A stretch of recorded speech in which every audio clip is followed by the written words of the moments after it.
Hey everyone, this is Jason. In our last video we started taking our countertops out of the mold. In this one we're going to start grinding them down and polishing them up.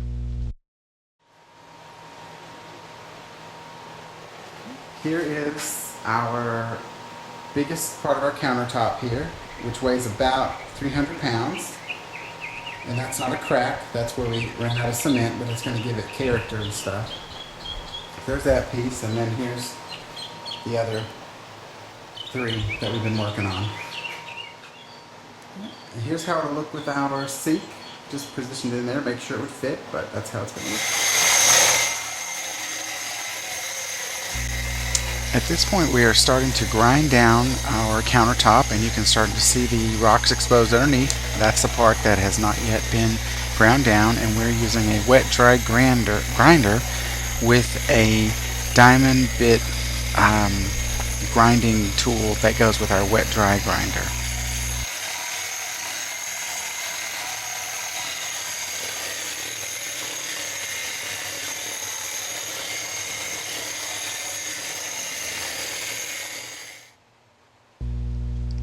Here's a quick look after we have finished grinding the top of this countertop. Our next step is going to be to use the diamond studded polishing pads, and they also are used with the wet dry grinder. And here we are grinding one of the smaller pieces. It's a little easier to see how it works on this one, so I went ahead and added this so you can kind of see the difference in the rock. That's the part that's being ground and the part that we're grinding on.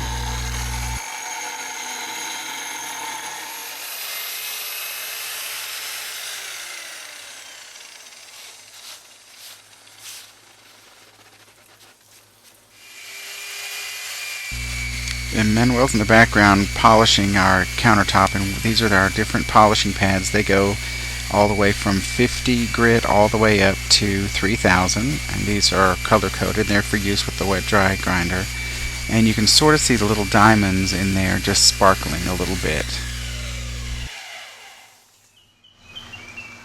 And here we are. We've ground it a little more, and also now we have polished it for the very first time with the 50 grit, and we'll go all the way up to 3000. But this is our first round of polishing.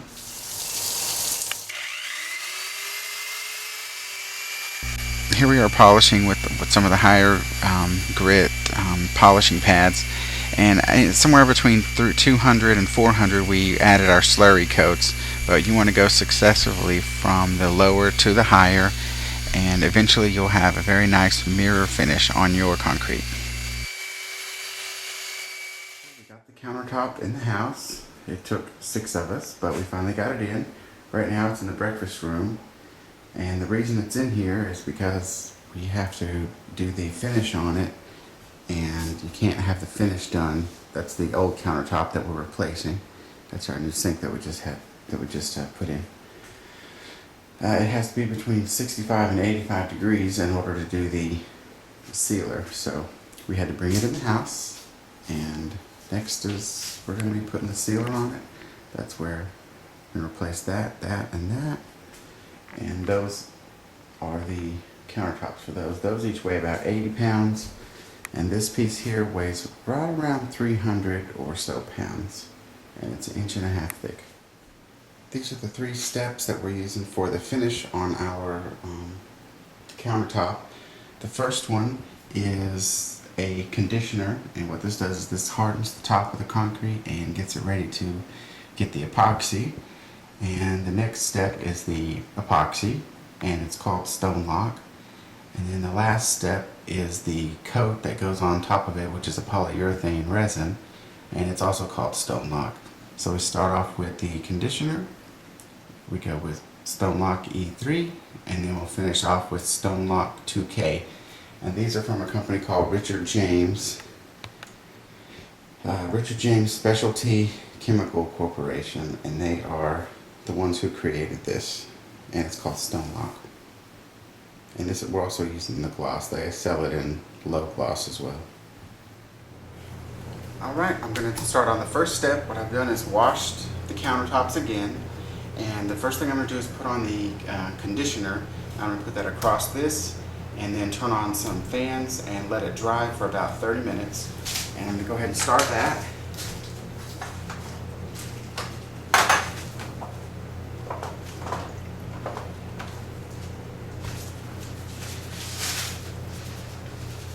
And this we want to get just well coated. I'm here on the next step. Now I'm going to put on the epoxy resin, and that's going to be the second step here. I've already done the cement conditioner, so I'm going to go ahead and it's dried for about an hour with the fans on medium, and now I'm going to put on the second step, which is the epoxy resin, and then it's going to set for about 8 hours, and then I'm going to do a second coat, and then I'll move on to the third part. Making sure I go all the way to the edge and getting a good even coat over the whole thing here.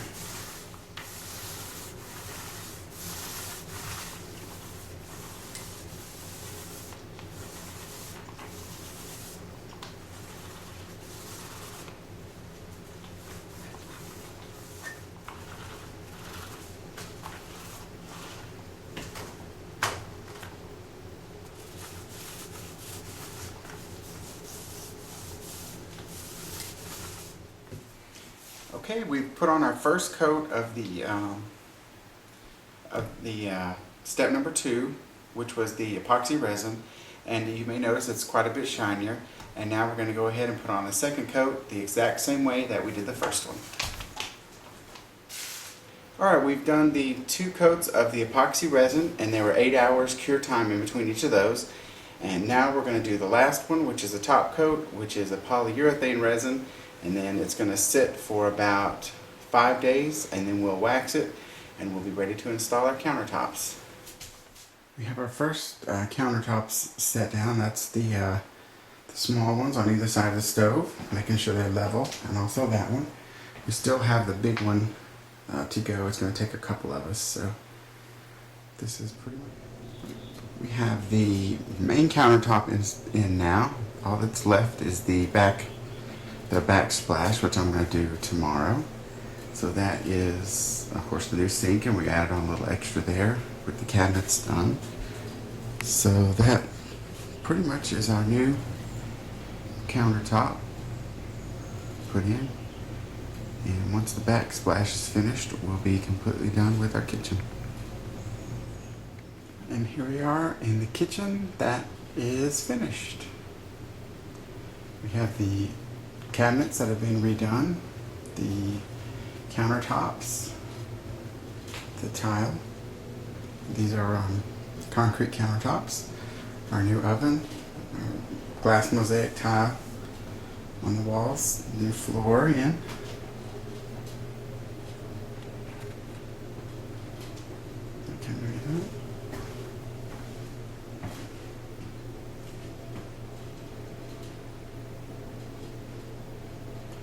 New sink.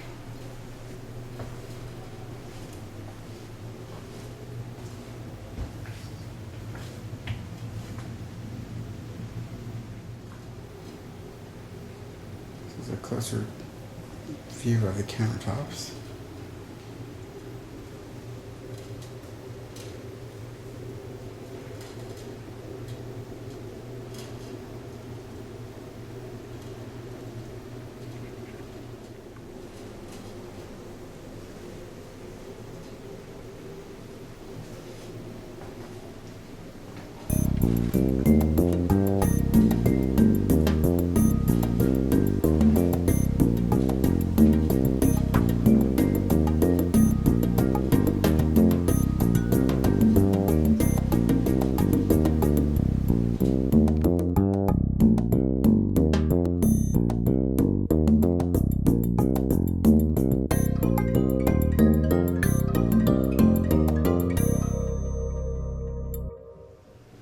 Here's a picture of our finished kitchen with all of our stuff in it.